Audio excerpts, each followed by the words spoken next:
गड क्रमांक या मैदानातील 13 सुटतोय.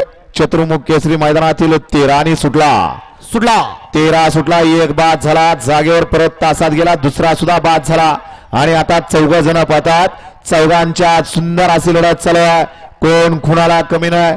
मधल्या राणापर्यंत सगळे एकसारखेपर्यंत आता पुढच्या राणात दोघांच्यात लढत चालू झाली आणि आता तिथनं पुढं तिसऱ्या निकालात बाजी मारली विशाल ड्रायव्हरनं.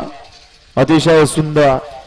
गडी क्रमांक 13चा निकाल गडी क्रमांक 13चा निकाल. तास क्रमांक 4 वरती धावलेली गाडी सागर शेठ आंध्रे, कुणाल दादा आंध्रे, नाणे मावळ या गाडीचा 1 नंबरला विजेता बैलगाडी मालकाच्या त्यावरती बसणाऱ्या विशाल ड्रायव्हरचं हार्दिक अभिनंदन. सुंदर अशी गाडी पाहिली मावळ किंग या ठिकाणी. गरुडा पाला आणि गरुडा बरोबर कोण पाहिलंय नाव सांगायचं.